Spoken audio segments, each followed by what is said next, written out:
사랑의 천국을 이룰 수 있는 우리 한 사람 한 사람이 되게 인도하여 주시옵소서. 주님 찬양 받으시옵소서. 주님께 찬양하기 간절히 원합니다. 예수님의 이름으로 기도드립니다. 첫 곡 나를 향한 주의 사랑 찬양하겠습니다.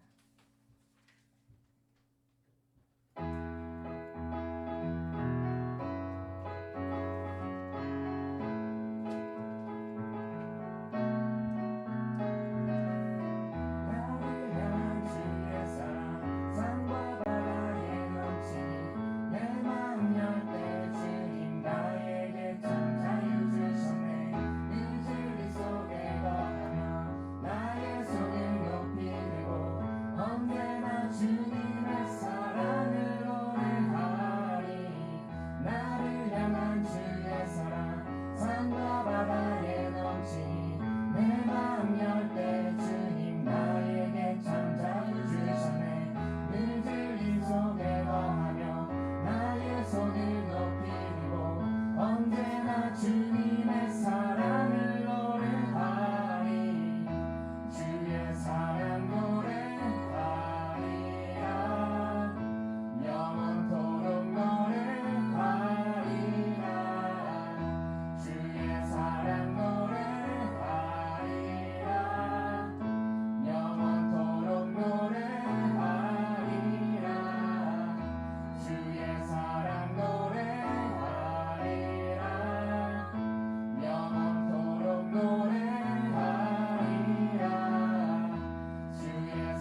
마지막으로 온 땅의 주인 찬양하겠습니다.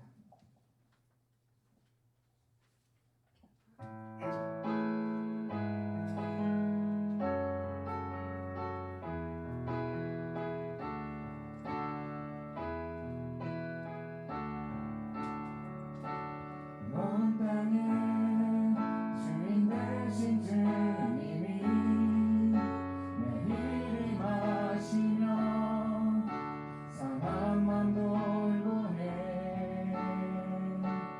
어둠을 밝히시는 새벽별 나만 아는 내 맘 주의 빛을 주시네.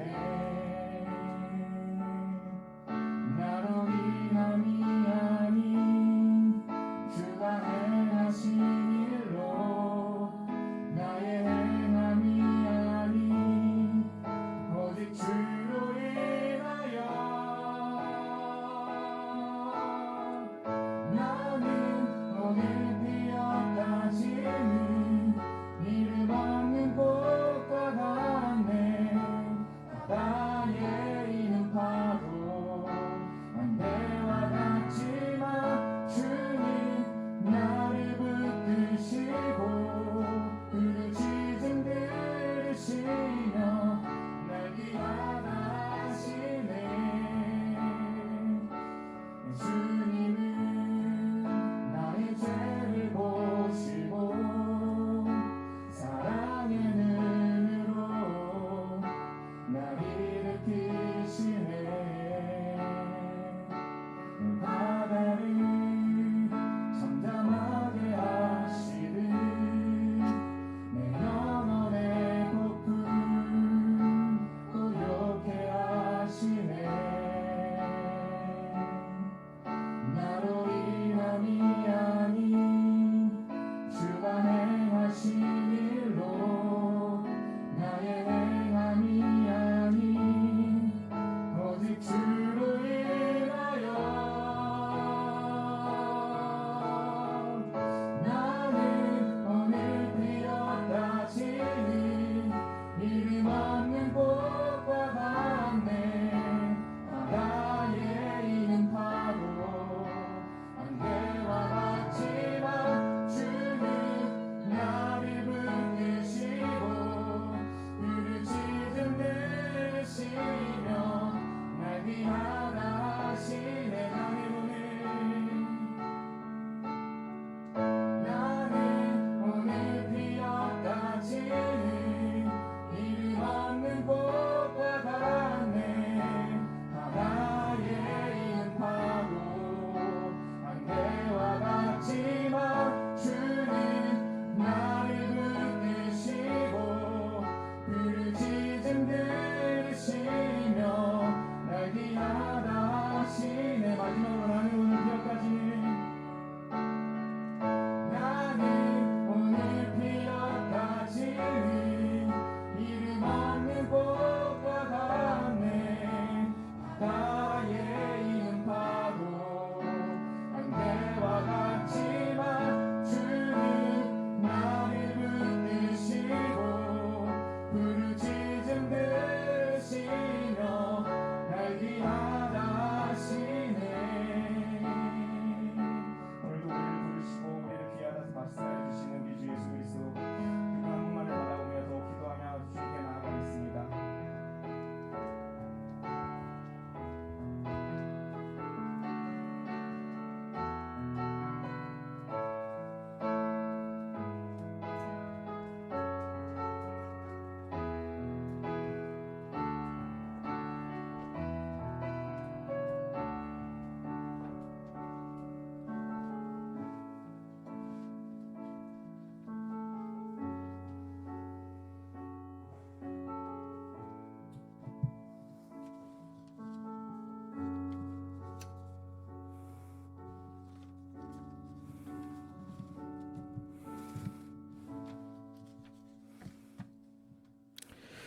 이한빈 집사님께서 기도 인도해 주십니다.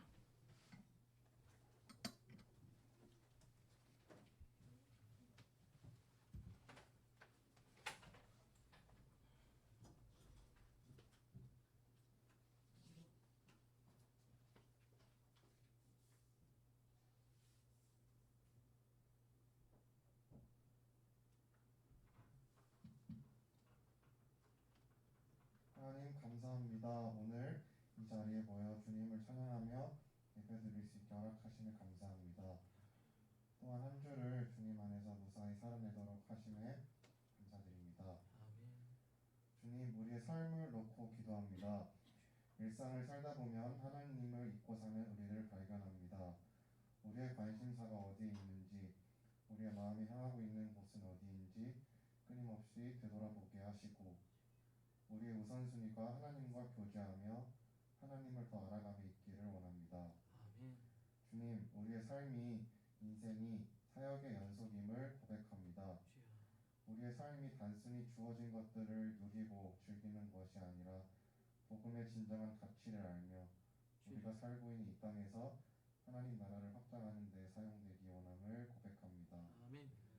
주위의 어려운 지체들을 섬기고 맡겨진 영혼들을 전심으로 영육하며 주님께 온전히 영광 드리는 삶 살기 원합니다. 우리의 삶이 하나님이 보시기에 흡족한 삶 되기를 바랍니다. 교회를 위해 기도합니다. 에덴교회가 건강한 교회가 되기를 기도합니다. 성도 한 명 한 명이 깨어있는 교회가 되기를 바랍니다.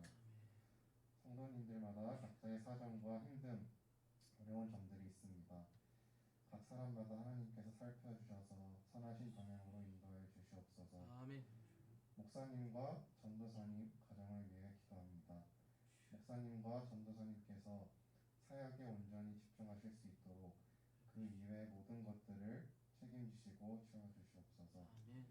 나라를 위해 기도합니다. 코로나19로 인하여 나라가 혼란스러운 상황 속에 있습니다.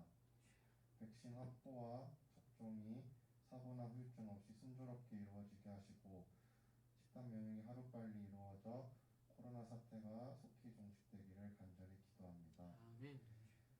매 순간 감사하며 살 수 있기를 기도합니다.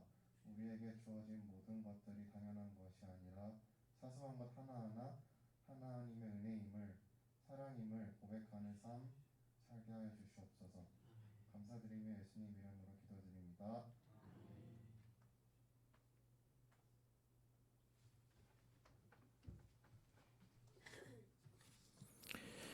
자, 오늘 교동문 103번 나라사랑 5번째 말씀입니다.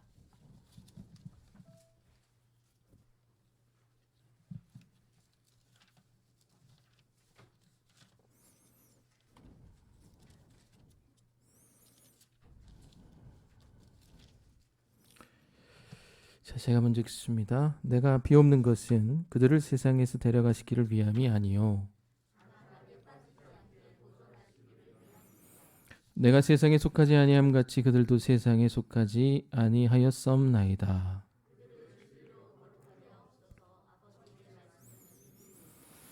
아버지께서 나를 세상에 보내신 것 같이 또 그들을 위하여 내가 나를 거룩하게 하오니 아버지여, 아버지께서 내 안에 내가 아버지 안에 있는 것 같이 세상으로 아버지께서 나를 보내신 것을 믿게 하옵소서. 이는 우리가 하나가 된 것 같이 그들도 하나가 되게 하려 함이니이다. 우리 사도신경으로 신앙 고백합니다. 나는 전능하신 아버지 하나님 천지의 창조주를 믿습니다. 나는 그의 유일하신 아들 우리 주 예수 그리스도를 믿습니다. 그는 성령으로 잉태되어 동정녀 마리아에게서 나시고 본디오 빌라도에게 고난을 받아 십자가에 못 박혀 죽으시고 장사된 지 사흘 만에 죽은 자 다시 살아나셨으며 하늘에 오르시어 전능하신 아버지 하나님 우편에 앉아 계시다가 거기로부터 살아있는 자와 죽은 자를 심판하러 오십니다.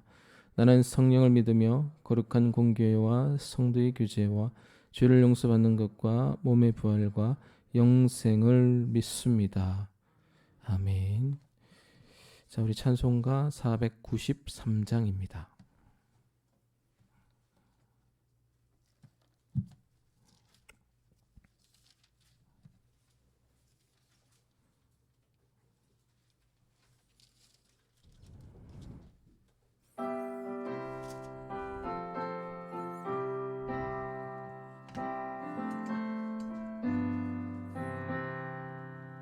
오늘 거는 멀은 길이 내 앞에 있으니 슬픈 이를 많이 보고 늘 고생하여도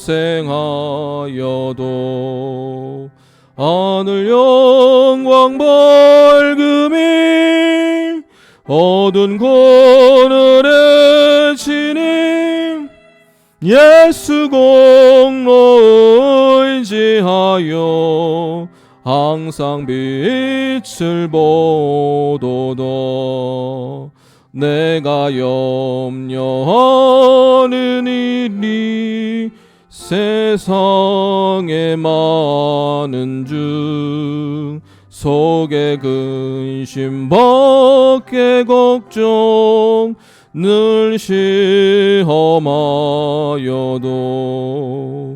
예수 보배로운 피 모든 것을 이기니 예수 공로 의지하여 항상 이기리로다. 내가 천성 바라보고 가까이 왔으니 아버지의 영광 집에 나 쉬고 싶도다. 나는 부족하여도 영접하실 터이니 영광 나라 계신 임금 우리 구주. 우리 1절 한 번 더, 1절만 한 번 더 찬양합니다. 하늘 가는 밝은 빛이 내 앞에 있으니 슬픈 일을 많이 보고 늘 고생하여도 하늘 영광 밝음이 어두운 그늘에 지니 예수 공로 의지하여 항상 빛을 보도다. 아멘. 자, 우리 교회 소식 함께 보겠습니다. 자, 오늘도 피택자 교육이 있습니다. 오늘 2차 감상문 내주시는 주간입니다. 프린트아웃 해주시지 마시고 저한테 개인적으로 카카오톡으로 보내주시면 됩니다. 기도도 매주 우리 자가 체크해 주시고 또 크로스 체킹 해주시기를 바랍니다. 녹화본 들으셔서 결석 무효 처리해 주실 분들은 그렇게 해주시기를 바랍니다. 종교시설 방역 변경 지침이 내려왔습니다. 7월 1일부터 적용이 되고요. 백신 접종자는 예배 참석 인원에서 제외되고 접종 완료자로만 성가대 소모임이 가능하게 됩니다. 그래서 어제 또 이 부천 지역에 있는 목사님들 잠깐 얘기했는데 진짜로 어떤 교회는 접종 완료자로만 성가대를 구성을 했습니다. 그러다 보니까 이제 이게 나이대별로 접종을 하다 보니까 이렇게 또 나이가 지긋하신 분들이 성가대를 이번에 쓰신다고. 왜냐면 70대부터 이렇게 맞아 내려오니까 그렇게 되는 걸로 알고 있습니다. 근데 제가 알고 있기로는 이제 50대 그다음에 9월부터는 40대 이렇게 쭉 나가면은 아마 연말부터는 소모임이 가능하지 않을까 조심스럽게 예상을 해봅니다. 근데 또 너무 무리하지 않게 방역 지침 잘 준수해 가면서 우리 그날을 또 기대하면서 기도해 주시기를 바랍니다. 자, 매주 토요일마다 열리는 에덴 교실을 위해서 기도해 주시고요. 수요 기도회 오전 11시에 별관에서 진행됩니다. 기도할 거 있으시면 또 나와 주시고 저희 또 이사했으니까 또 시간 봐서 빠른 시일 내에 또 목요 기도회 일정도 업데이트해서 우리 수요일, 목요일은 또 기도하는 날로 정해서 우리 모든 교인들이 오전에 나오실 수 있는 분들은 수요일 날 오시고 또 저녁에 나오실 수 있는 분들은 목요일 날 오셔서 또 기도가 심겨지는 교회가 되기를 바랍니다. 자, 목장 모임 시간 기억하시고요.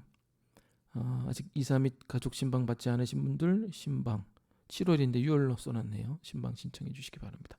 특별히 오늘 우리 장례 감사 때문에 여민성 권사님께서 교인분들께 떡을 시루떡을 선물해 주셨습니다. 나가실 때 하나씩 선물로 받아가시기를 바랍니다. 자, 오늘 말씀 읽겠습니다. 오늘은 마태복음 13장 44절에서 46절.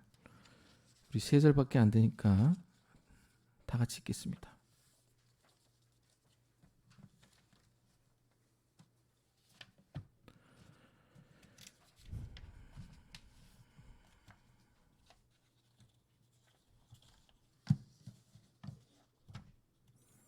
자, 우리 천천히 한 절 한 절씩 합독하겠습니다. 시작. 천국은 마치 밭에 감추인 보화와 같으니 사람이 이를 발견한 후에 숨겨두고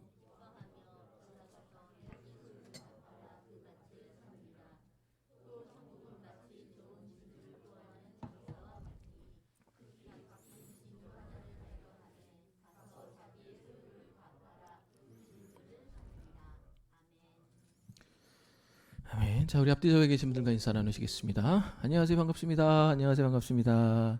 안녕하세요, 반갑습니다. 반갑습니다. 반갑습니다. 예, 반갑습니다. 하준이도 많이 컸네요. 예. 자, 오늘은 당신의 보물은 그 얘기를 안 했네요. 저도 그냥 아까 광고 시간에 얘기하려는데 깜빡했습니다. 저도 여러분 기도해 주신 대로 이사 잘 마쳤습니다. 또 정리가 아직 미흡된 부분이 있는데 정리하면 또 우리 교인분들 초청해서 또 식사도 하고 또 목장도 재개하도록 하겠습니다. 자, 오늘은 당신의 보물은 얼마입니까? 라는 제목으로 하나님 말씀 증거하도록 하겠습니다. 우리가 이제 마태복음 13장에서 계속 보는 주제가 뭐죠? 하나님의 나라. 계속 쭉쭉쭉쭉 비유를 통해서 보고 있습니다. 그리고 특별히 오늘 본문에는 2가지 예화가 나오죠. 이 예화도 둘 다 하나님 나라를 비유하는 예화라 할 수 있겠습니다. 첫 번째 내용은 뭐죠? 밭에 감추인 보화를 발견한 사람이 있는데 가진 걸 다 팔아 그 밭을 산 사람이 나오고, 두 번째는 좋은 진주를 구하는 상인이 있는데 값진 진주를 발견해서 그것도 자기의 소유를 팔아서 진주를 구하는 사람이 나옵니다. 자, 그럼 일단 이 2가지 비유에 대해서 비교 분석을 하겠습니다. 비교 분석하기 전에 여기서 이렇게 공통적으로 나오는 보화가 뭔지, 진주가 뭔지부터 좀 보겠습니다. 제가 전에도 설교를 했지만 혹시 기억나시나요? 진주 목걸이를 걸지 마라. 그래서 거기서 나온 진주가 뭐라고 그랬어요? 예수 그리스도라고 그랬죠. 개하고 돼지는 먹는 거를 줘야지 먹는데 진주를 줘봤자 그 먹는 걸로 한다. 그래서 예수님을 통해 내가 뭘 먹을 수 있을지 생각하는 게 개돼지다. 제가 한 얘기가 아니라 예수님이 한 얘기입니다. 그래서 거기서 우리가 이제 저 뒤에 보시면 13장에도 나오는데 여기서 얘기하는 진주가 예수님입니다라고 제가 언급한 적이 있습니다. 기억나시나요?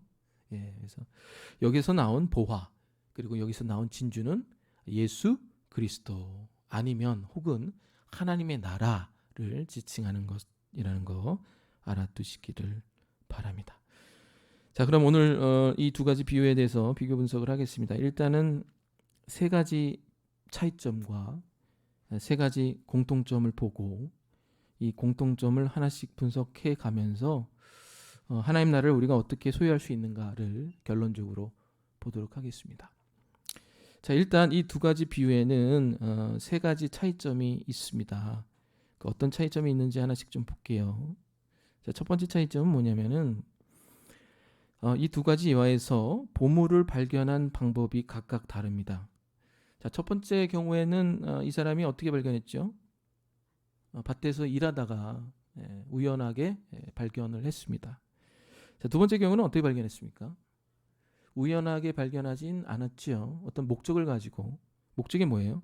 이 상인이 좋은 진주를 구하려는 목적을 가지고 이제 거래의 목적을 가지고 그냥 하다가 그 거래 과정에서 값비싼 진주를 발견하게 된 거죠. 의도적으로, 계획적으로 발견한 겁니다. 자, 이게 첫 번째 차이고, 두 번째 차이는 뭐죠? 이 보화를 발견한 사람들의 지위와 어떤 그 경제적인 차이가 있습니다. 첫 번째 비유에 등장한 사람은 대부분의 주석에서 이제 뭐 직업적으로는 나오지 않았지만 대부분의 주석에서 첫 번째 비유에 나온 사람들은 다 일꾼으로 봅니다. 왜 그러냐면은 부자들이 랍비들이 밭에 있을 이유가 뭐가 있겠어요? 밭에 있는 이유는 하루 벌어 하루 사는 그런 농부 아니면 그냥 삭슬바사이라는 그냥 삭군 일꾼이기 때문에 그렇습니다. 밭에 있는 사람들은 통상적으로 하루 벌어 하루 먹고 사는 가난한 평민 출신의 일꾼입니다. 자, 그런데 두 번째 경우는 어떻습니까? 진주를 사고 파는 상인들은 어때요? 여러분 진주가 뭐 지금은 뭐 상용화되고 이렇게 대중화가 돼가지고 좀 그래도 비싸긴 하지만 어느 정도 또 가격이 내려왔지만 그 당시의 진주는 지금의 다이아몬드보다 거의 10배나 비싼 뭐 집 매체 값을 하는 아주 어마무시한 가격을 가진 귀한 겁니다. 근데 그런 가격을 가진 진주를 사고 팔고 그래서 거래하고 통용할 수 있는 수준의 사람, 그 상인이 되려면 이 사람은 얼마나 돈이 자산이 많아야 되겠어요. 우리 중고차 거래할 때도 돈이 있어야 중고차 사잖아요. 이렇게 매물 같은 거 이렇게 잠궈뒀다가 필요한 거 사고 팔고 하지 않습니까? 진주 장사도 마찬가지예요. 좋은 진주 이렇게 묵혀뒀다가 사뒀다가 또 팔고 그러려면은 이 사람은 자산이 많을 수밖에 없다는 겁니다. 그러니까 여기서의 차이가 뭐예요? 보화를 발견한 사람들의 차이죠. 한 사람은 가난하고 한 사람은 부자였다는 겁니다. 첫 번째 차이는 뭐였죠? 우연히 발견했고 의도적으로 발견했고 두 번째 차이는 가난한 사람 부자라는 거죠. 자, 세 번째 차이를 좀 보겠습니다.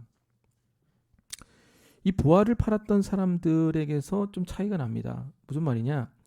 첫 번째 경우는 밭에서 일하는 일꾼이 그 밭을 사려고 할 때 정작 그 밭의 주인은 그 밭의 가격을 알지를 못합니다. 그죠? 만약에 그 밭에서 보화가 나왔다는 사실을 알게 되면 제가 이 땅 주인이라면 그걸 팔았겠어요. 여기서도 나왔으면 저기서도 나오겠지 하고 안 팔았겠죠. 첫 번째 밭의 주인은 그 밭의 진짜 가격이 얼마인지 모르고 판 거예요. 자, 그런데 두 번째 경우는 좀 차이가 있습니다. 두 번째는 이거를 이렇게 파는 판매자가 진주의 가격이 가치가 얼마나 귀하고 비싼 것인 줄을 어떻게 알고 판 거예요. 그러니까 제값 주고 귀한 것으로 팔은 거죠. 자, 이런 세 가지 차이가 있습니다. 자, 그럼 이 세 가지 차이가 뭘 이야기하는 거냐? 좀 알 필요가 있죠. 이런 비유를 해석하다 보면은 참 비유가 어려운 것 중에 하나가 뭐냐면 주인의 의도를 잘 모르면은 비유가 산으로 갑니다. 그래서 이 비유의 핵심, 진짜 핵심을 간과할 때가 있어요. 네, 여러분 생각을 해보세요. 예수님이 비유를 하신 이유는 이 사람들이 똑똑해서가 아니에요. 무식해서예요. 예수님의 얘기를 듣고 있고 비유를 듣고 있는 사람들은 대부분 어떤 사람들입니까? 뭐 학자나 철학자가 아니라 글도 읽을 줄 모르고 쓸 줄도 모르는 농부가 어부입니다. 그러니까 비유로 해봤자 한두 개 비유에 하는 거예요. 그러니까 이거를 너무 이렇게 얽히고 꼬이고 해석하고 이러면은 오히려 비유 해석이 잘 안 됩니다. 그러니까 이건 약간 이렇게 거시적으로 볼 필요가 있다는 거예요. 이해되셨죠? 뭐 제가 어제 주석을 찾아보니까 첫 번째 일꾼에는 상도덕의 문제가 있다. 지가 발견했으면 주인에게 알려서 제값을 주고 사야지. 이건 하나님의 나라가 아니다. 뭐 이런 얼토당토 되지도 않는 해석을 해놓은 사람도 있는데 그거는 이제 백그라운드를 몰라서 그렇죠. 유대인의 속담에는 그런 얘기가 있어요. 자기가 발견한 건 자기가 가져도 된다는 게 있어요. 밭에서.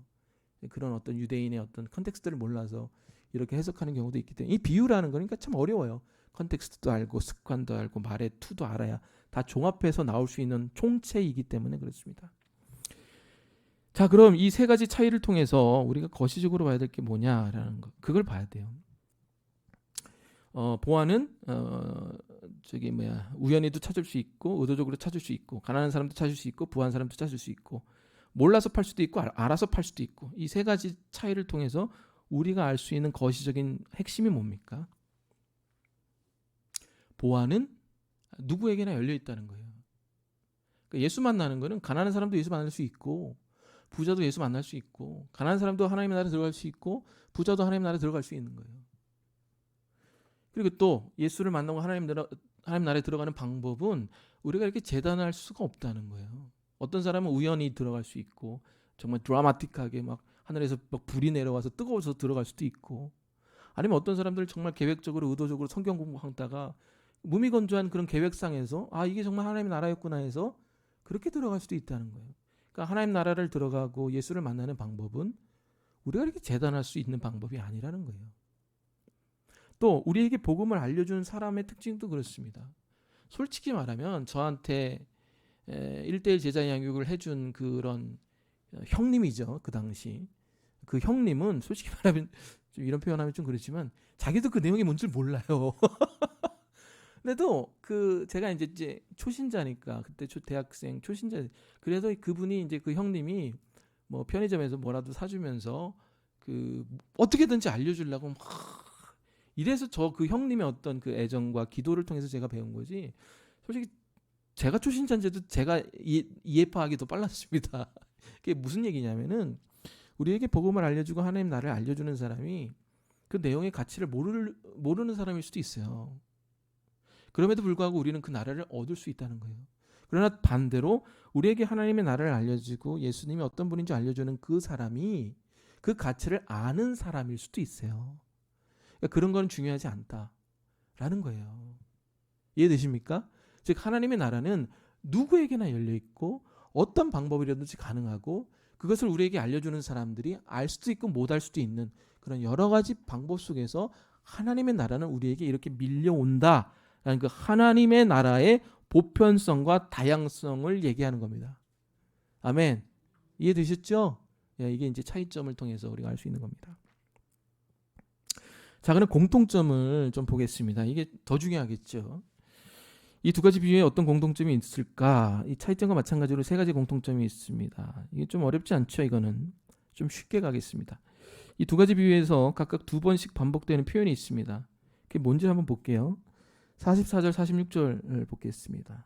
어떤 표현이 반복되는지 한번 볼게요. 44절, 천국은 마치 밭에 감추인 보화 같으니 사람의 일을 발견한 후에 블라블라블라 나오고, 또 46절, 극히 값진 진주 하나를 발견하매.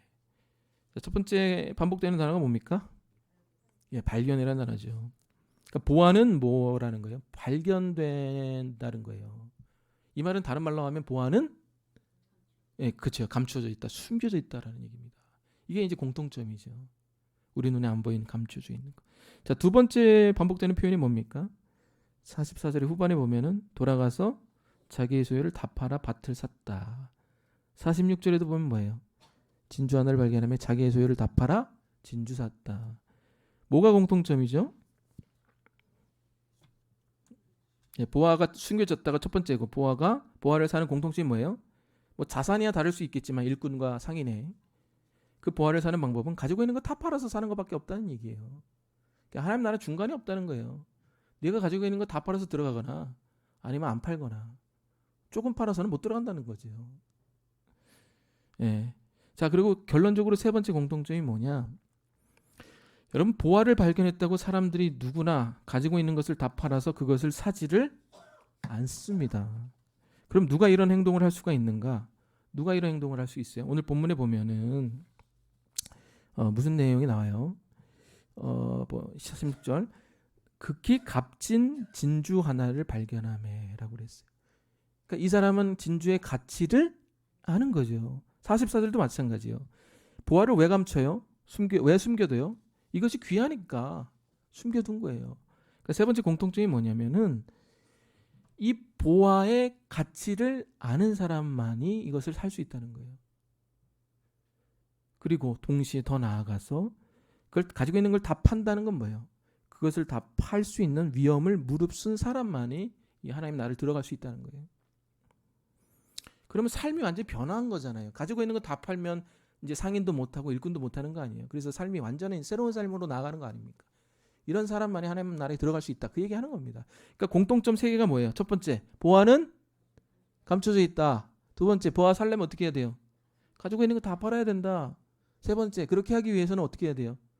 가치를 알아야 되고 위험을 무릅써야 된다. 그래서 새로운 삶을 누려야 이 보화를 살 수 있다. 이게 세 가지, 세 번째 좀 다양하겠지만 이 세 가지 공통점이라는 겁니다. 아멘. 그래서 이것이 이 두 가지 비유의 공통점이라는 거 숙지하시기 바랍니다. 자, 그럼 하나씩 보면서 좀 더 상세하게 좀 이렇게 더 깊이 들어가 보겠습니다. 자, 세 가지 공통점 중에 첫 번째 공통점을 좀 볼게요. 자, 보화가 어떻게 됐대요? 감춰졌다는 거예요. 구체적으로 어디 감춰졌다는 거예요? 첫 번째 44절을 보면 밭에. 그럼 밭에 구체적으로 어디 감춰져 있다는 거예요? 그죠? 밭 밑에, 땅 속에, 흙 속에, 저 깊은 곳에 감춰져 있다는 거죠. 보화를 뭐 이렇게 흙 표면에 두는 멍청이는 없겠죠. 삽으로 파가지고 좀 깊이 파가두지 않겠습니까? 이 말은 좀 우리가 좀 현상학적으로 해석할 필요가 있는데, 보화는 그 길가에 놓여지지 않는다는 겁니다. 밭 길가나 뭐 이런데 눈에 보여지는데, 보화는 우리 눈에 보여지지 않는 땅 깊은 곳에, 흙 깊은 곳에, 밭 깊은 곳에 숨겨져 있다는 것을 얘기하는 거예요. 자, 이게 어떤 얘기냐? 전에도 제가 얘기했지만, 이게 일반적이지 않은 거는요, 다 어떤 거의 메타포냐면은, 그러니까 이게 일반적이지 않다, 세상 사람들이 생각하는 일반적인 내용이 아니다라는 건 거의 다 어떤 메타포로 다 흘러가냐? 마태복음에서, 마태복음 5장 14절에 제가 이거를 강의한 적이 있습니다. 너희는 세상의 빛이라. 산 위에 있는 동네가 숨겨지지 못할 것이요. 산 위에 동네를 져야 안 져요? 안 짓죠. 배산임수, 골짜기 흐르고 뒤에 산이 있어야 이렇게 산이 감싸는 곳에 짓죠. 산 위에 어떻게 져요? 교통도 안 좋고, 먹을 거 가져오려면 내려와야 되고, 우물가 올라가다 다 물 쏟고. 이게 얘기가 뭐예요? 너희는 빛이다라는 얘기는 세상의 흐름과 시류에 반대되는 삶을 사는 게 크리스찬이라는 거예요. 예? 이해되시죠? 그러니까 이것도 마찬가지예요. 여러분, 세상이 사람을 판단하는 기준이 뭡니까? 아웃핏이에요, 아웃핏. 저 사람 오늘 뭐 입고 왔냐? 신발은 뭐냐? 가방은 뭐냐? 안경은 뭐냐? 차는 뭐냐? 아파트 어디 사냐? 학교는 어디 나왔냐? 직장 어디 다니냐? 우리가 사람을 판단하고 사물을 판단하는 모든 기준은 다 뭐예요?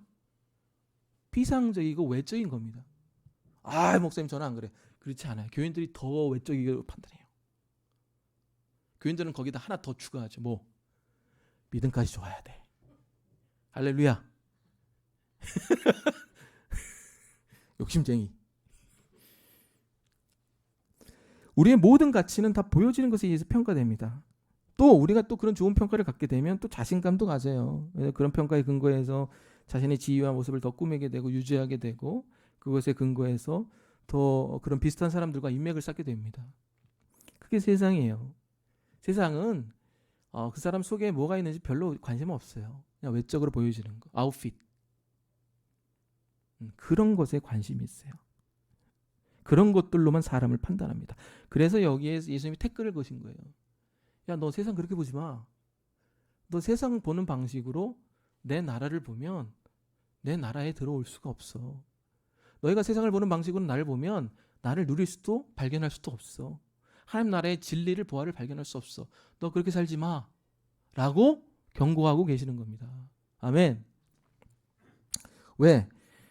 하나님의 나라는, 하나님 나라의 진리는, 보화는, 예수 그리스도는 어디서 발견된다는 거예요? 우리 눈에 보이는 밭 표면에, 겉면에서 발견되는 게 아니라 밭 어디?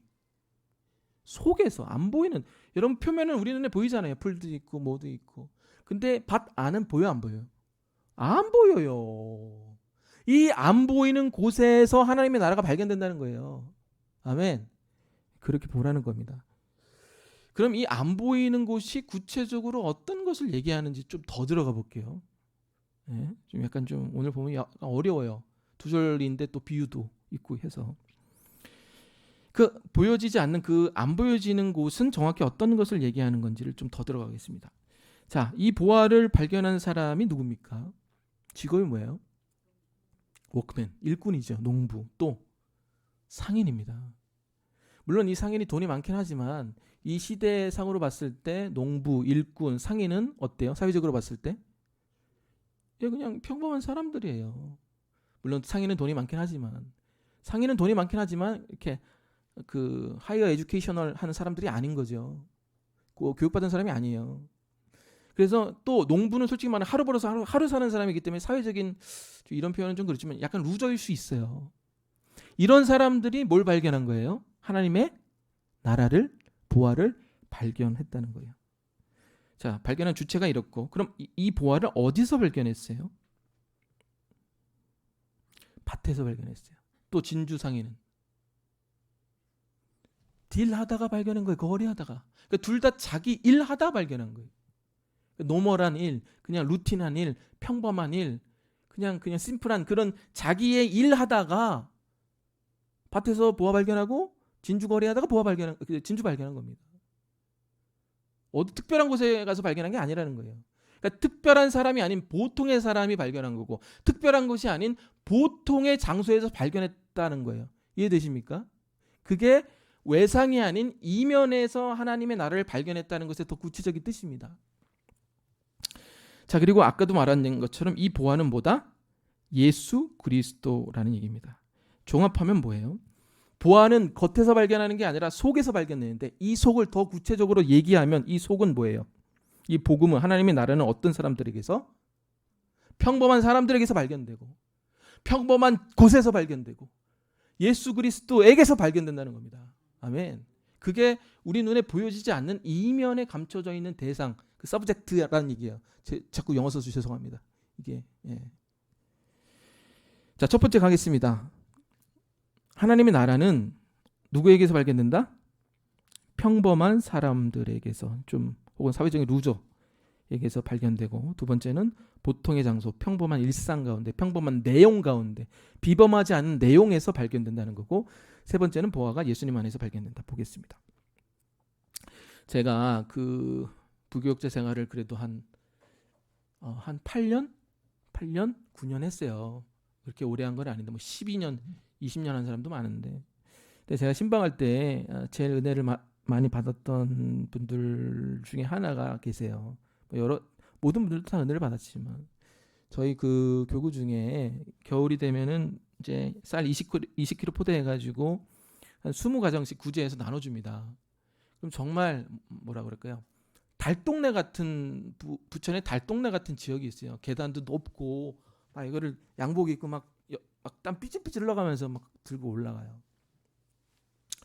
근데 그 집사님이 그때 나이로, 지금 돌아가셨는지 안 돌아가셨는지 모르겠지만 하도 오래돼가지고 그때 나이로 한 75 정도 계셨는데, 파지를 주시는 분이셨어요. 제가 예전에도 한번 설교한 적이 있는데, 갔는데 커피 타주 그분이에요. 그래서 제가 20kg 쌀포대를 들고 달동네를 이렇게 계단을 터벅터벅 밤에 이렇게 올라가고 있는데, 반지하를 내려가서 이제 그분에게 이제 드리고, 이게 이제 교회에서 나오는 구제고, 또 제 돈도, 제 돈이라고 그러면 안 받으시니까 교회 돈하고 제 돈 이렇게 해서 구제금도 넣고 했는데, 이제 그분이 이제 구제금하고 구제미를 받으면서 이제 기초 수급 대상자이기 때문에 거기 받는 거 파지 줍는 게 한 달에 23만 원 정도 번대요. 그 돈 가지고 이제 생활하시는 거예요. 월세가 한 25만 원, 반지하가 25만 원이더라고요. 비싸더라고 그때. 그런 걸 왜 기억하는지 모르겠어요. 저는 하여튼 돈은 다 기억하는 것 같아요. 그랬는데 제가 이렇게 구제매를 드리는데 그분이 그러는 얘기예요. 목사님, 저는 이거 안 받아도 돼요. 그러는 거예요. 그래서 제가 제 장기가 뭡니까? 면상에 팩폭 날리기가 제 장기 아니에요. 집사님은 이거 3개 받아도 부족해요. 농담으로 그랬죠. 제가 진담으로 그러진 않았죠. 상처받으시죠. 그러니까 이거 꼭 받으시란 얘기예요. 어려우신데. 그리고 솔직히 그 차에 남이 받지 않은 또 하나가 있었어요. 구제 대상에서 제외된. 그것까지 갖다 드릴 수 있는데 안 받으시겠다는 거. 돈도 안 받으시고 구제비도 안 받으시고. 나중엔 또 받았지만 처음에는 안 받으세요. 왜 안 받으세요? 그러니까 나보다 더 어려운 분을 드리세요. 그러는 거예요. 그래서 제가, 집사님, 교회에서 집사님보다 어려운 분이 없어요. 그냥 좀 받으세요. 나오는데 이제 커피 한 잔 타주면서 얘기를 하는 거예요.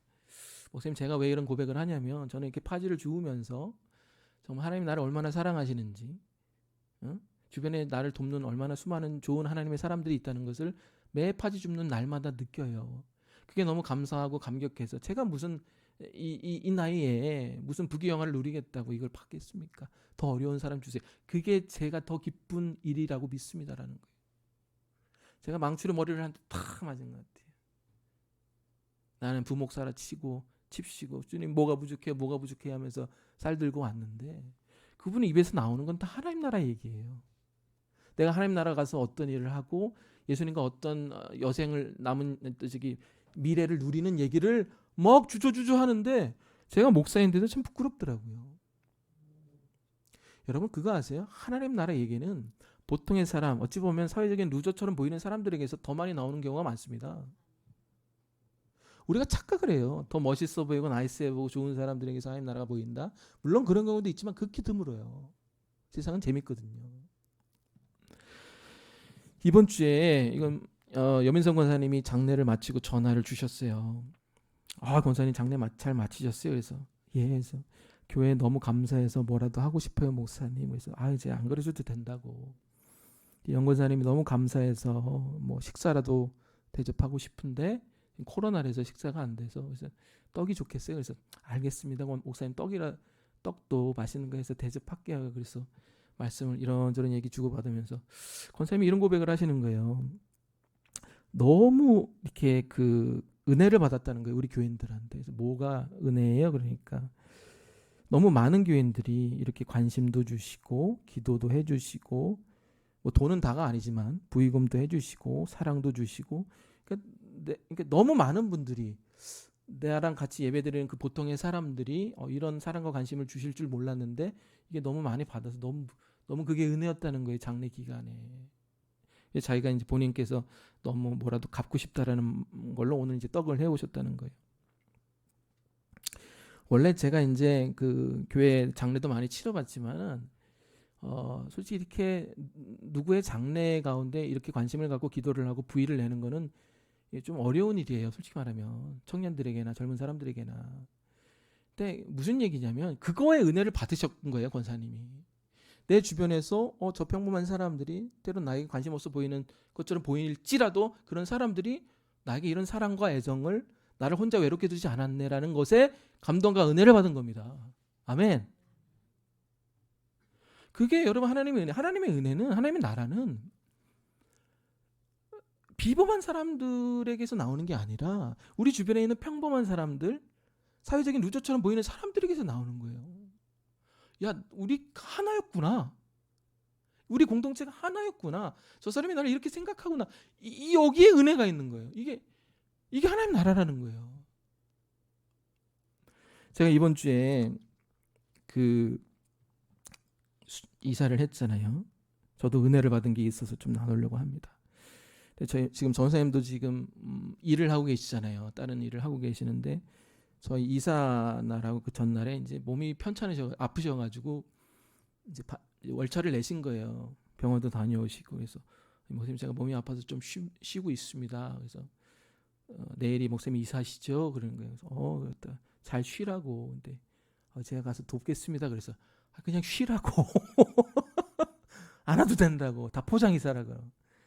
근데 온 거예요. 아픈 몸을 이끌고. 이거 어떻게 하나. 그런데 이제 전사님이 일을 하시는데 일을 너무 잘하시는 거예요. 정리, 정돈, 쓰레기 버리기. 그러니까 알고 보니까 전도사님이 11년 동안 이태원에서 셰프를 했던 거죠. 그 셰프하면서 뭐 했겠어요? 식자재 관리, 쓰레기 버리기, 정리, 관리. 그리고 내가 물어봤어요. 아니 이사 일을 왜 이렇게 잘해요? 그러니까 예, 제가 저 일이 없을 때 이삿짐에서도 몇 번 일을 했습니다라는 거예요.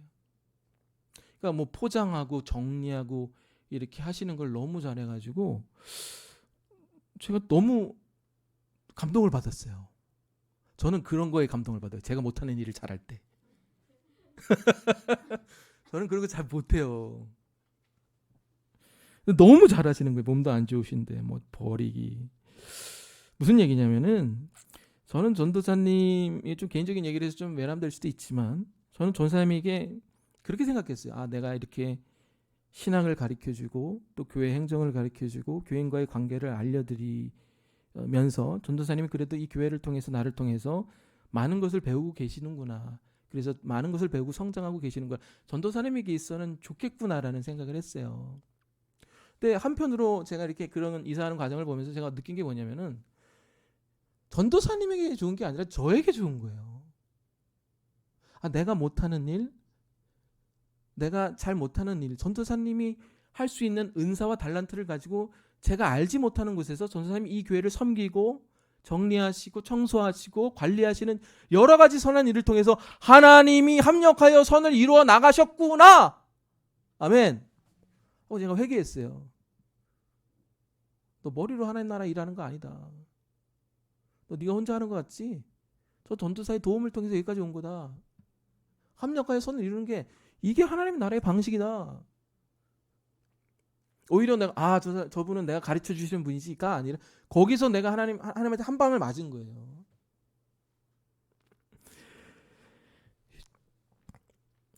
그분의 교회를 향한 마음, 태도, 자세를 보면서 제가 솔직히 존경하고 배우는 부분도 많습니다. 고린도전서 1장 27절은 말합니다. 하나님께서 세상에 미련한 것들을 택하사 지혜 있는 자들을 부끄럽게 하시려고 세상에 약한 것들을 택하사 강한 것들을 부끄럽게 하려 하시며. 여러분, 우리가 약하다고 생각하는 사람, 가난하다고 생각하는 사람, 그 사람들 때문에 이 사회가, 이 나라가, 이 교회가 굴러간다는 생각을 안 하십니까? 청소하는 분이 계셔서 감사하고 배달하는 분이 계셔서 우리가 이런 혜택을 누리고 있는 거 아니겠습니까? 근데 우리는 이런 생각도 잘 안 해요. 무시하죠. 관심 없고. 우리 주변에 있는 보통의 사람들을, 사회적인 루저들을 무시하고 비난하고 정죄할 뿐입니다. 제가 공부 못해서 저래. 일종의 특권의식에 빠져서 오히려 나랑 수준이 비슷하고 나보다 높은 사람들하고만 교제하려고 그럽니다. 근데 그거 아세요? 그런 사람들에게 별로 좋은 영적 진리가 없어요. 저도 많이 만나봤거든요.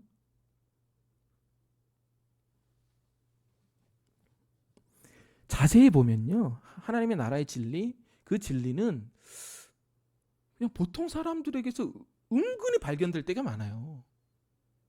그리고 우리가 예상치 못한 사람들, 보통의 사람들, 혹은 사회적인 루저들 안에서 하나님의 놀라운 진리, 하나님의 은혜, 예수 그리스도를 향한 사랑과 갈망, 감사, 겸손이 더 많이 풍성하게 발견될 때가 많다는 겁니다. 왜? 하나님이 그런 사람들에게 그 하나님 나라의 진리를 숨겨두셨기 때문에 그렇습니다. 아멘.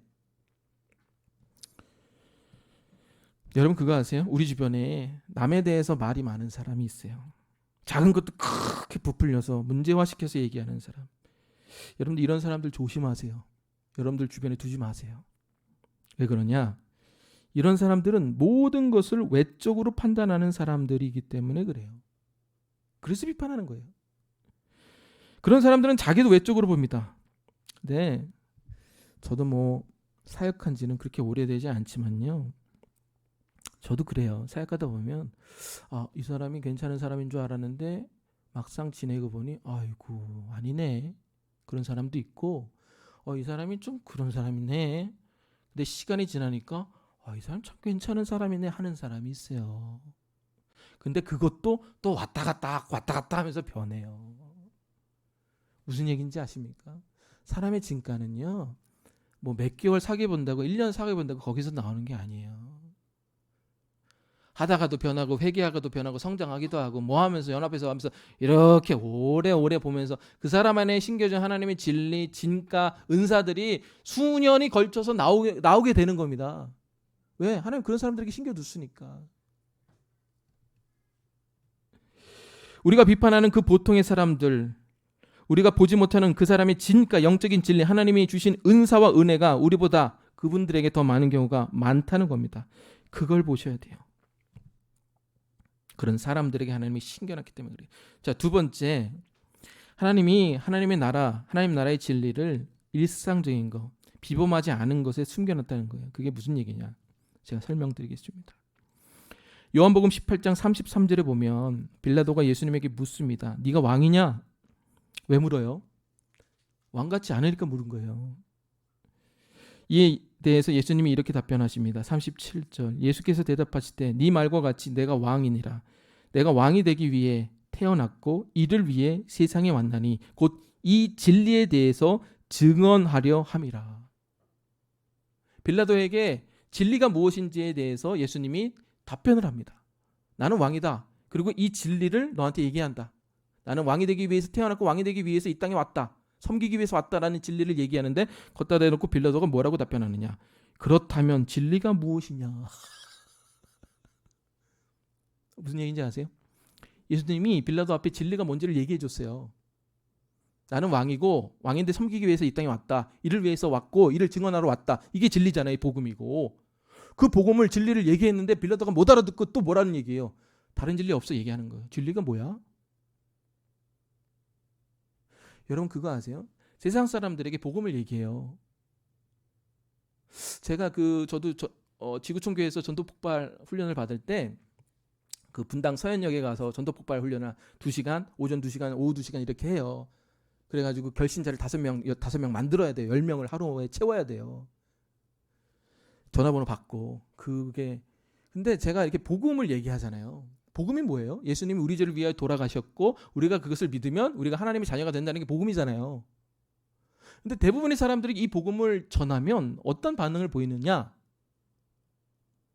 이게 다예요? 예요. 이게 끝이에요? 특별한 거 없어요? 대단한 서적이나 이런 거 없어요?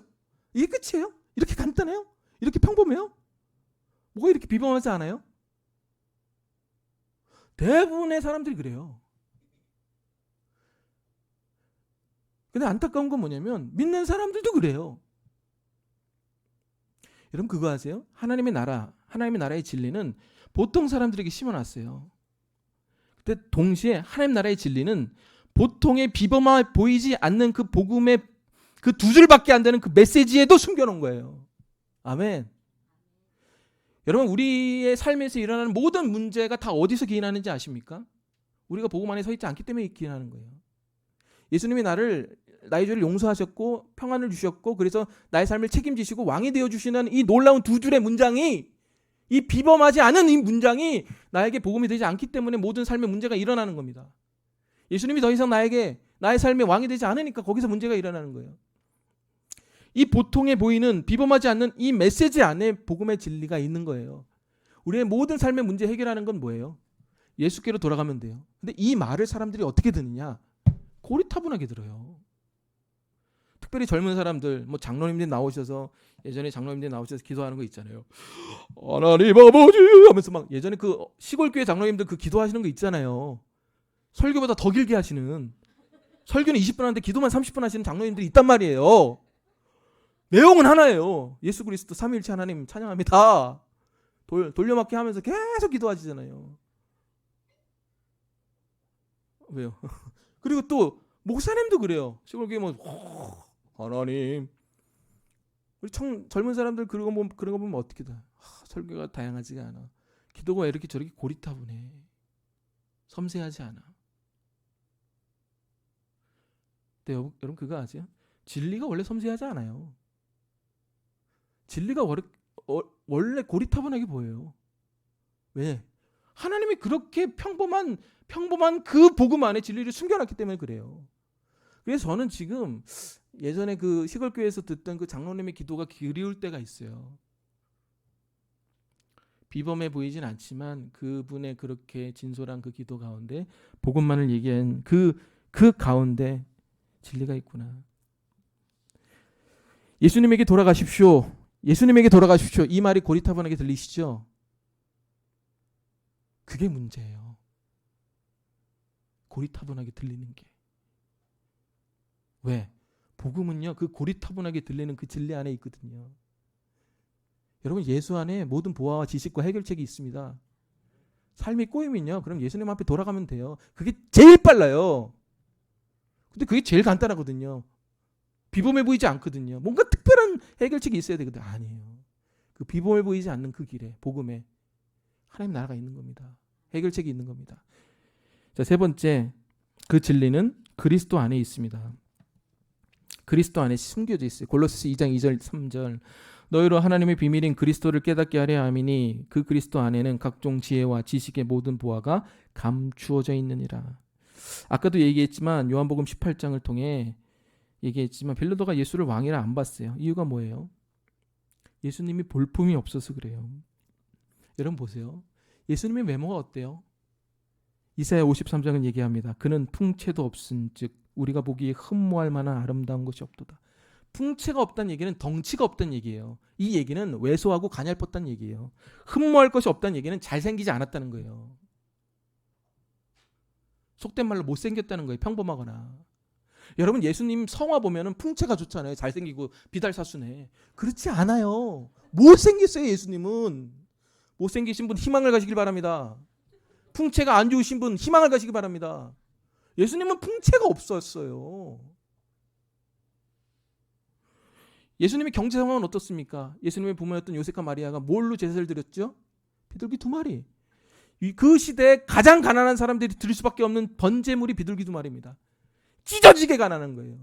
예수님의 인맥은 어때요? 제가 누누이 얘기했지만 주변에는 좀 죄송한 얘기하겠습니다. 찌질들밖에 없었어요. 사회적인 루저가 그 인맥의 주축을 이루고 있었습니다. 예수님이 어떻게 돌아가셨습니까? 영광스러운 죽음으로 돌아가셨습니까? 전과자로 돌아가셨어요. 전과자. 십자가가 뭐예요? 형사처벌 아니에요. 형사처벌. 민법이 아니라. 예수님의 외모, 경제력, 인맥, 죽음 다 보통보다 그 이하였어요. 그러니까 사람들이 어떻게 생각하느냐? 예수님 안에 진리가 없다고 생각하는 거예요. 우리조차도. 그래서 하나님이 그 하나님 나라의 진리를 세상 눈에 보이는 외면에 숨겨둔 게 아니라 보통의 사람들에게, 사회적인 루저들에게, 일반적인 메시지에게 우리가 보는 풍채가 없는 예수 그리스도 안에 그 모든 보호와 지식과 해결 방법을 거기에 숨겨놓은 겁니다. 근데 우리는 세상을 다 그렇게 봐요. 저 사람 가진 게 없네, 지식이 없네. 그렇지 않아요.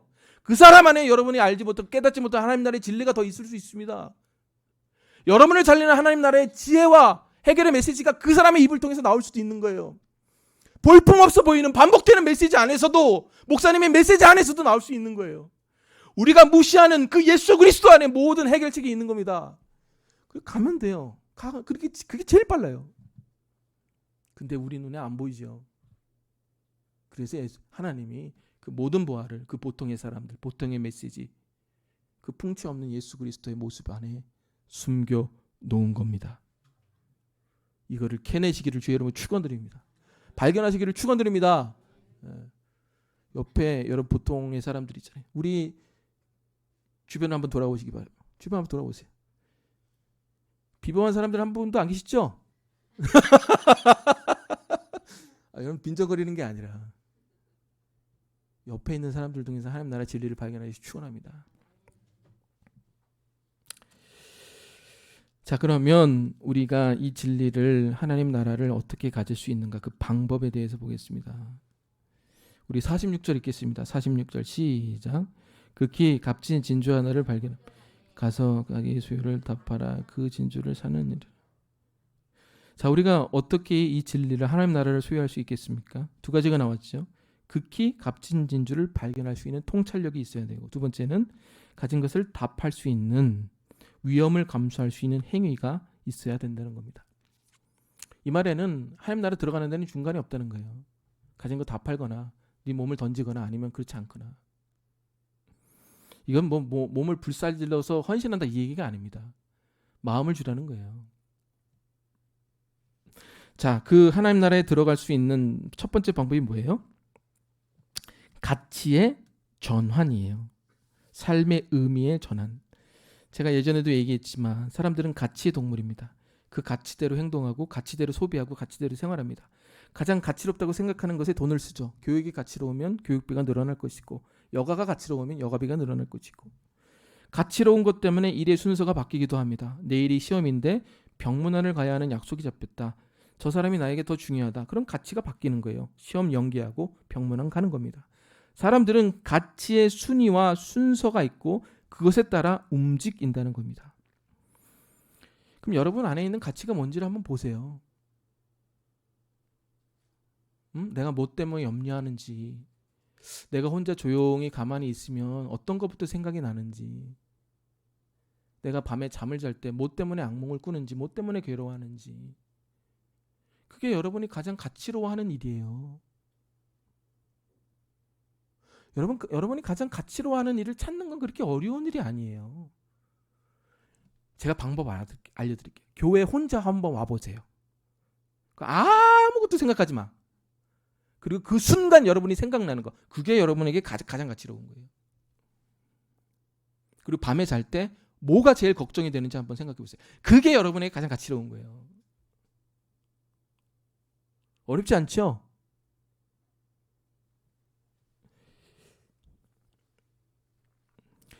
그런데 우리 삶에 그 가치의 전환이 일어나지 않은 한 예수님은 그저 우리의 그 가치를 얻기 위한 도구가 되는 겁니다. 그러니까 하나님께 열심을 내는 거예요.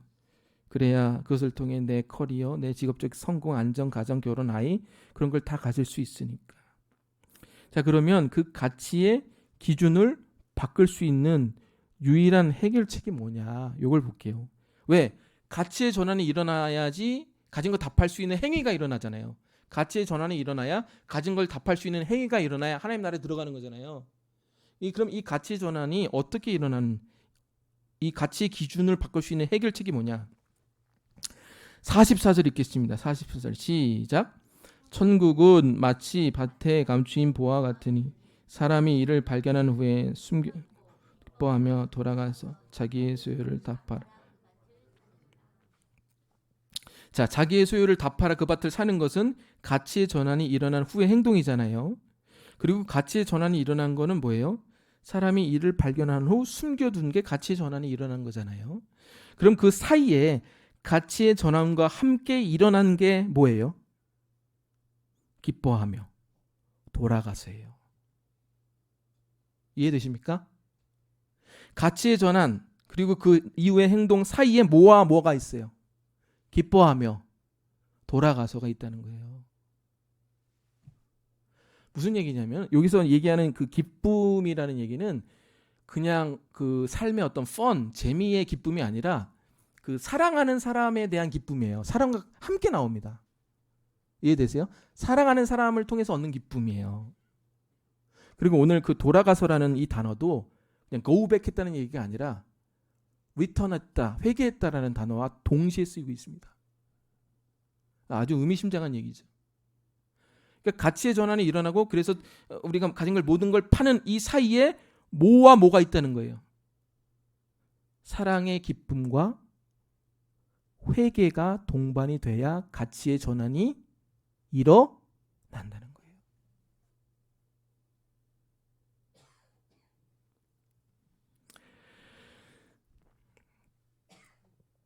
뭐와 뭐가 사랑하고 기뻐해서 회개해야 가치의 전환이 일어난다는 겁니다. 우리 안에서 예수님이 최고의 가치가 될 수 있는 유일한 길은 우리 안에서 복음을 통한 사랑의 기쁨이 회복되고 그 사랑의 기쁨이 회복되는 것과 동시에 우리가 회개하는 것밖에 없다는 거예요. 그럼 목사님 저 회개 많이 합니다. 저 이거 조금 잘못됐어요. 누굴 때려서 회개합니다. 미워해서 회개합니다. 시기해서 회개합니다. 훔쳐서 회개합니다. 음란물을 봐서 회개합니다. 그런데도 가치 전환이 일어나지 않아요. 이렇게 얘기할 수 있죠. 여러분 그런 게 회개가 아니에요. 물론 그런 것도 필요한 회개지만 그런 회개를 자꾸 할수록 여러분의 상태만 더 나빠집니다. 여러분 잘 들으세요. 회개는 뭘 갖고 하는 거냐? 사랑과 기쁨을 갖고 해야 되는 겁니다. 그래야 회개가 돼요. 그럼 진짜로 우리가 회개해야 될 것이 뭐냐면은 예수님의 가치를 모르는 걸 회개해야 돼요. 누가 요새 그랜저가 얼마나 하나요? 한 5천 하나요? 4천 5천 하나요? 한 5천이라고 칩시다. 풀옵션 해가지고 5천만 원짜리 그랜저를 샀어요. 일주일 후에 물론 감가상각이 되겠지만 누가 와가지고 야 너 그 산 그랜저 나한테 팔아라 그러는 거예요. 그럼 파는 사람 입장에서는 그 그랜저를 얼마에 팔겠어요? 5천에 샀고 일주일밖에 안 됐으니까 5천에 팔겠죠. 끼키야 일주일인데 뭐 그냥 사지 새 차인데. 근데 그 살려고 하는 사람이 야 너 그거 500에 나한테 팔아라. 그럼 어떻게 했어요? 파는 사람 입장에서 돌려보내겠죠. 나 너한테 안 팔아. 승질 내겠죠. 왜? 이 차의 가치를 그것밖에 안 보여준 거잖아요. 화나겠죠. 실망하고. 여러분에게 있어 예수님의 가치는 얼마입니까? 우리가 진짜 회개해야 될 게 뭔지 아세요? 예수님을 사랑하는 것을 실패하는 것을 회개해야 돼요.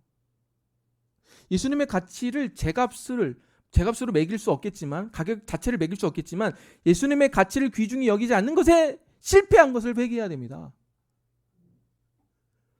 그곳에서 가치의 전환이 일어나는 거예요. 여러분 주일마다 이 예배당에 와서 십자가를 보시면서 뭐 하십니까? 여러분 하나님 이걸 얻지 못했습니다. 오늘은 꼭 이걸 주셔야지 내가 이번 주는 거룩하게 살 겁니다. 이거 하십니까? 여러분이 매주 이곳에 와서 이 예배당에 앉아서 십자가를 보면서 설교를 들으면서 예배를 들으면서 여러분이 해야 될 유일한 훈련은 뭐냐? 회개하는 거예요. 주님, 내가 주님한테 빠지지 못했습니다.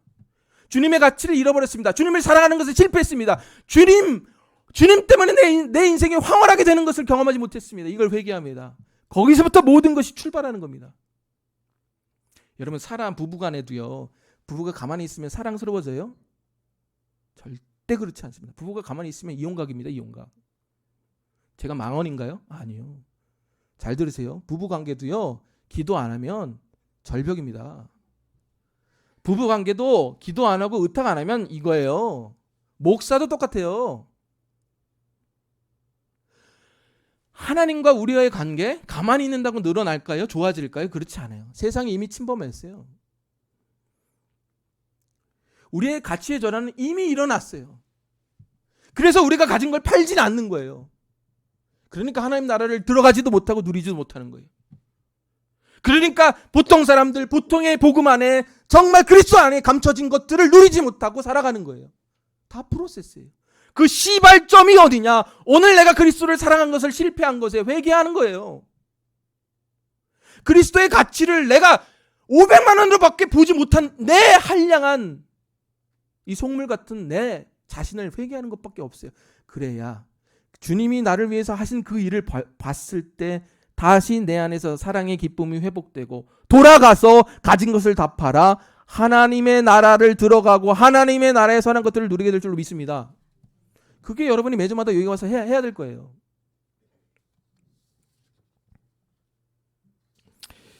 여러분 우리가 얼마나 강팍한 사람이라는 것을 우리는 잘 모릅니다. 여러분의 마음이 얼마나 강팍하다는 것을, 제 마음이 얼마나 강팍하다는 것을 우리 스스로가 인정을 해야 돼요. 여러분 마음 뚫기 제가 얘기할게요. 진짜 어려워. 진짜 어려워요. 근데 그걸 뚫을 수 있는 게 뭔지 아세요? 사랑과 기쁨, 그걸 동반한 회개밖에 없습니다.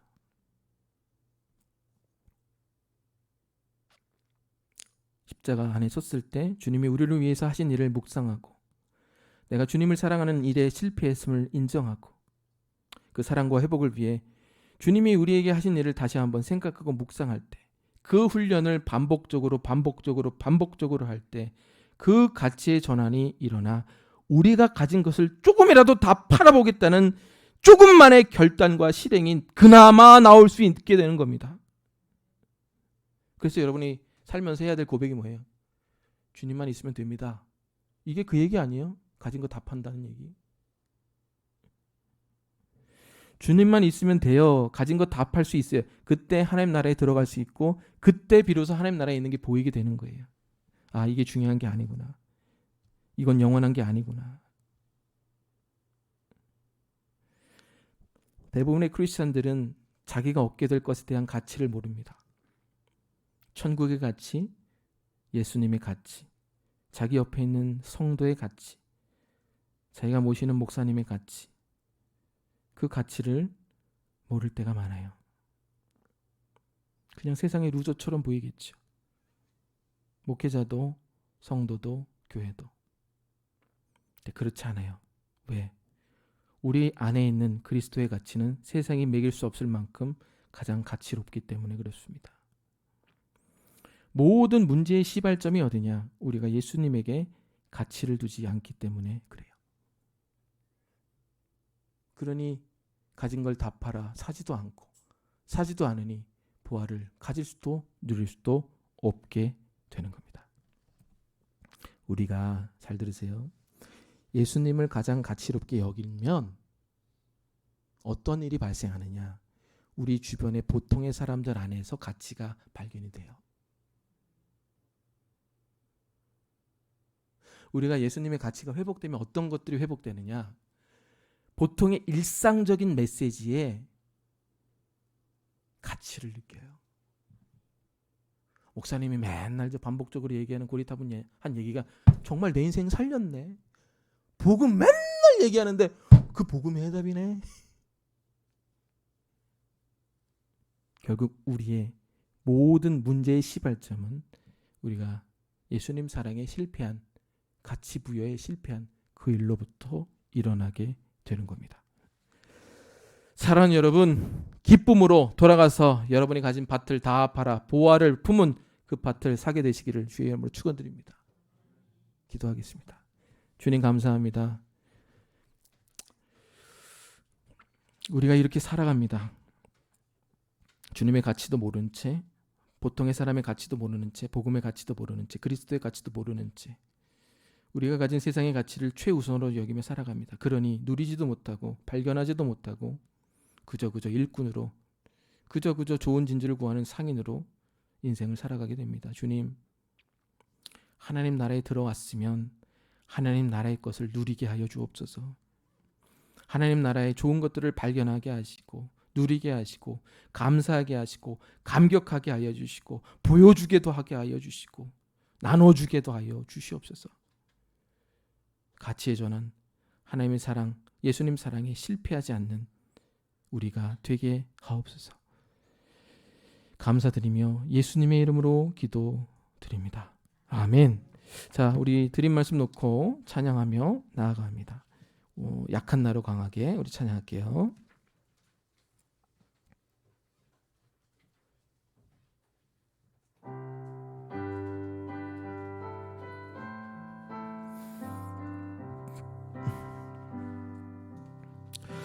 약한 나로 강하게 가난한 날 보하게 눈먼 날 볼 수 있게 주 내게 해. 우리 손 들고 다시 한번 고백합니다. 약한 나로 강하게 가난한 날 보하게 눈먼 날 볼 수 있게 주 내게 행하사. 호산나 호산나 호산나 죽임 당한 어린 양. 호산나 호산나 예수 다시 사셨네. 호산나 호산나 호산나 죽임 당한 어린 양.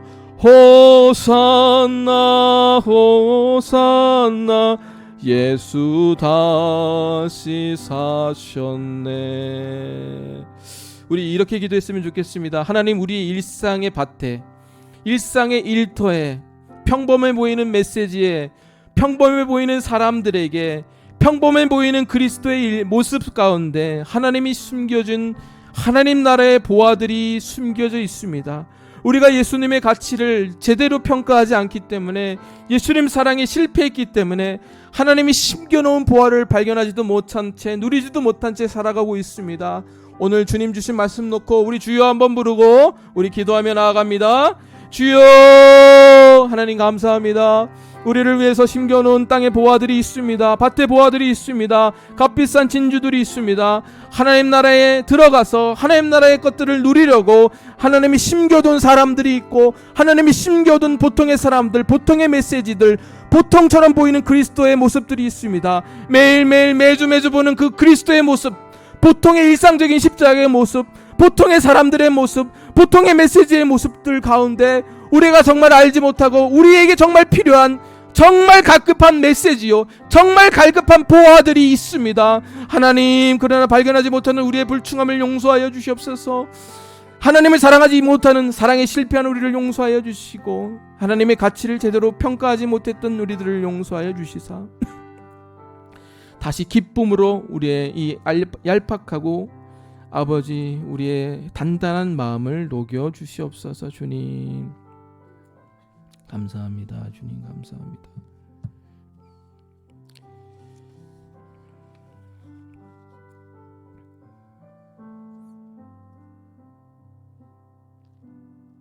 하나님 감사합니다. 우리가 주님 사랑하는데 자꾸 실패합니다. 훈련이 안 됩니다. 십자가의 훈련, 사랑하는 훈련이 안 되고 가치 전환의 훈련이 안 되니 가치의 전환이 일어나지 않고 우리가 가진 것을 다 팔아 하나님 나라에 들어갈락 말락한 위치에 서 있는 것 같습니다. 주님, 매주 이 십자가를 보면서 하나님 나라의 것들을 누리게 하여 주옵소서.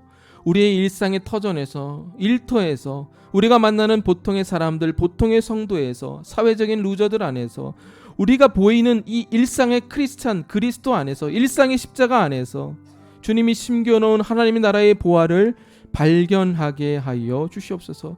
주님 보면 황홀해지게 하여 주시고, 주님 보면 사랑에 빠지게 하여 주시옵소서. 우리가 제일 안 되는 이 문제에 씨름하게 하여 주시고 묵상하게 하여 주시옵소서.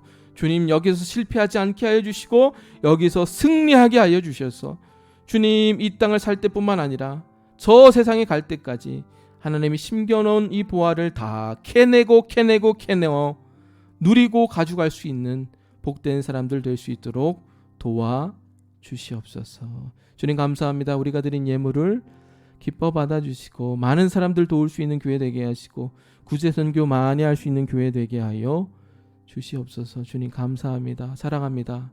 주님, 오늘도 주님 사랑 실패하지 않게 하옵소서.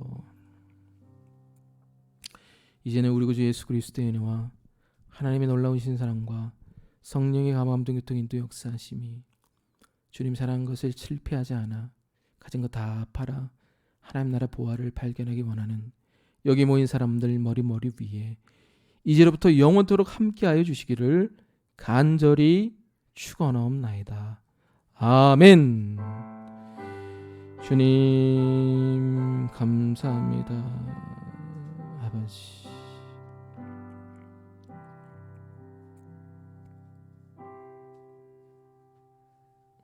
예배 마쳤습니다. 우리 나가실 때 우리 여민성 권사님 준비하신 떡 받아가시기 바랍니다. 떡 보니까 많이 준비하